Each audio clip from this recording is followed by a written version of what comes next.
In the US, the Biden administration is lifting sanctions on Russia's Nord Stream 2 pipeline, which will bring Russian gas to Germany. US officials say it's to strengthen ties with Germany. NTD's Kevin Hogan brings us more. Germany has confirmed the U.S. lifted sanctions regarding Nord Stream 2 pipeline, including the Russian state-owned company overseeing the project and its CEO. The controversial project allows additional natural gas to flow from Russia to Germany.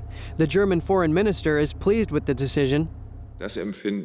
We see this as a constructive step, which we are happy to further discuss with our partners in Washington. Proponents of the pipeline argue it's a key investment for the security of Germany's energy supply, but critics see it as an environmental, geopolitical, and security risk. The U.S. asserts the pipeline will increase Europe's reliance on Russia and that it will endanger the continent's security.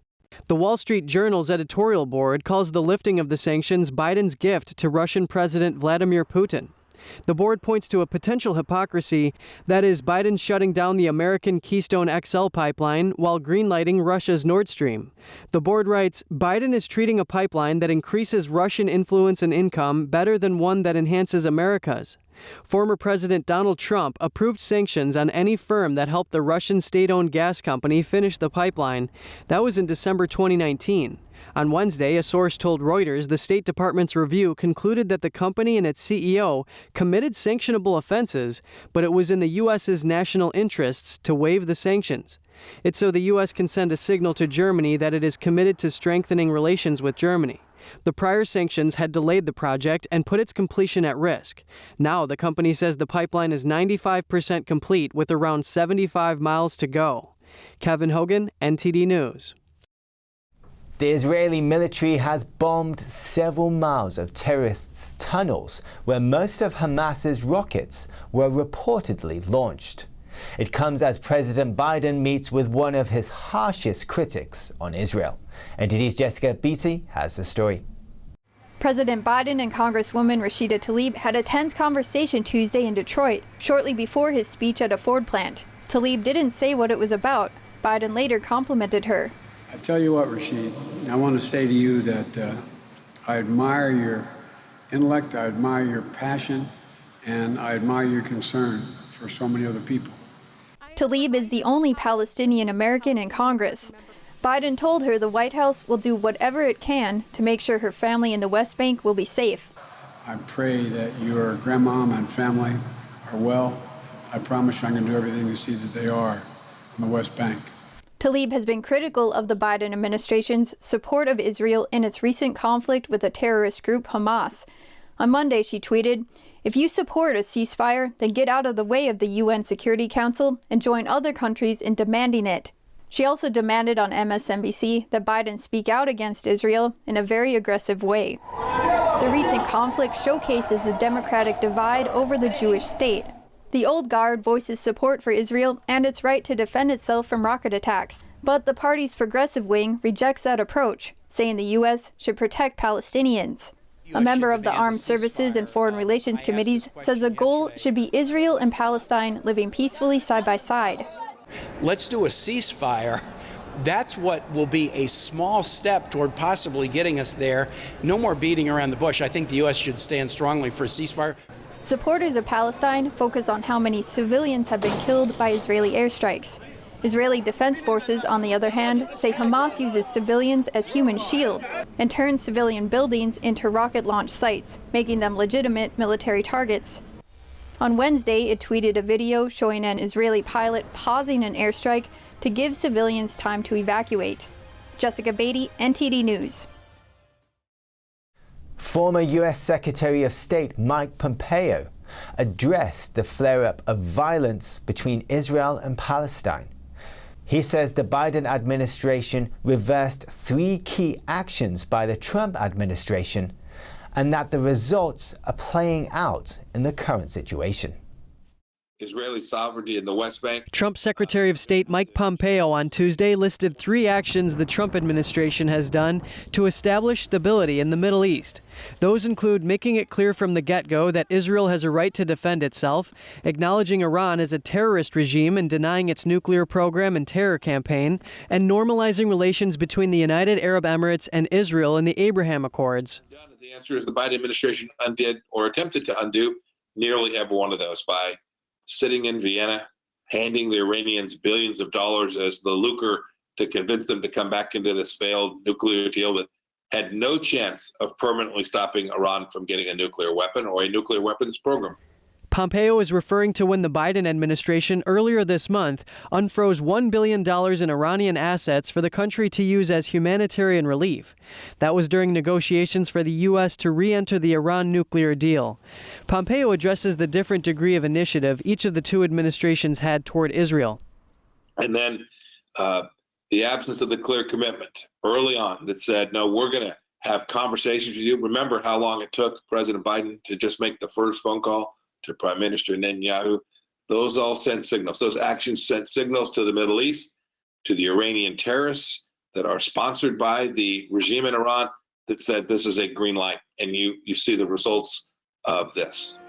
Pompeo went on to say the Chinese regime hates Trump officials so much because it was the first administration in 40 years to call it out. That includes sounding the alarm about the CCP's intellectual property theft and the genocide of the ethnic Uyghur minority in China's West. Pompeo says when the CCP sanctioned Trump officials for telling the truth about the regime's abuses, it was in effect extorting Biden officials. That's because he says the sanctions send a message to Biden officials that if they want to be able to be prosperous in business in the private sector after they leave office, they better be careful on how they treat China while they are in office. Kevin Hogan, NTD News. One of the biggest things safety experts worry about is drivers falling asleep behind the wheel. That's even easier to do when your car can drive itself. Police in the U.S. state of Wisconsin pulled over a man after spotting him sleeping while his Tesla was on autopilot. He was totally sleeping. Totally. I'm keeping that block. Perfect. You were sleeping. You were totally like this in the car.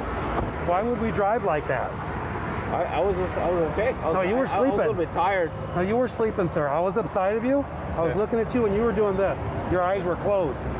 So I understand you have autopilot, but if something was to happen, you're not able to make that conscious decision to stop in a hurry. According to police, a deputy followed the vehicle for 2 miles with lights and sirens activated before the man realized he was being followed. Officers gave him a ticket for inattentive driving, and they also discovered he had 2 prior incidents where drivers called police after seeing him sleeping behind the wheel. And in other news, NASA engineers are preparing the James Webb Space Telescope for launch. It will serve as the next generation Hubble telescope and is designed to peer farther into space than ever before. NTD's Andrew Thomas has more. The James Webb Space Telescope is preparing for its trip into space. It's set for launch on October 31st. In a virtual briefing Tuesday, officials from NASA and aerospace company Northrop Grumman discussed the significance of the launch and of deploying the spacecraft's mirror wing. That's a tool to help it better observe space.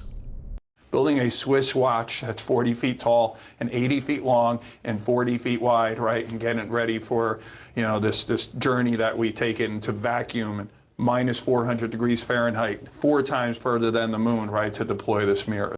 Webb is NASA's successor to the Hubble Space Telescope. It's designed to peer farther into space and further back in time than any other spacecraft before it. The telescope's launch has faced countless delays. It was originally supposed to fly more than a decade ago.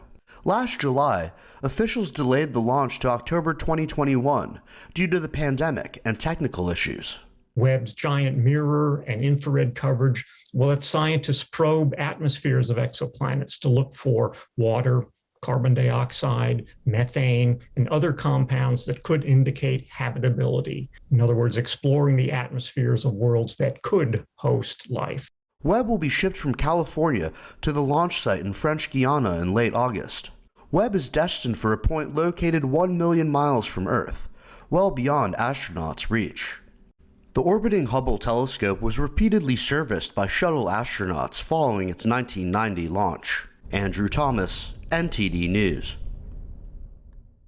A small city in southern Sweden is adopting different ways of going green. Recently, one of the world's largest furniture retailers, stepped up to help. This mall in Sweden is not your average shopping centre. It's home to a recycling centre and features shops that only sell second-hand goods. Most come from donations. It opened in 2015. And now you can even find Ikea's famous blue and yellow logo there. Opened less than 6 months ago, this Ikea store is also unique. The location only sells refurbished Ikea products, already assembled. The goal is really to learn about how we can take back our own furniture, make them ready for a next life, and then again find the next customer who can continue loving it. Initially, the store relied on goods from the city's recycling plant next door to the shopping mall. But soon the home furniture store had enough demand to start bringing in goods from further away. Customers vary from the thrifters to collectors seeking pieces of furniture no longer available in most stores. The oldest item they've had dates back to the 1960s. Ikea's ambition is to be climate positive in 2030, and to do so we need to learn a lot and we need to innovate a lot, and this is one great innovation lab for us to relearn how we can support the prolongation of our products. A key component of the operation takes place in this back room. Here products are inspected, refurbished and prepared for sale. Most pieces can be fixed with a deep clean and some polishing, but others need sanding and painting. The goal here isn't to open second-hand Ikea stores worldwide, but instead to integrate sustainability into the retailer's business model. That's the news for today, and thanks for tuning in. I'm Stuart Lees.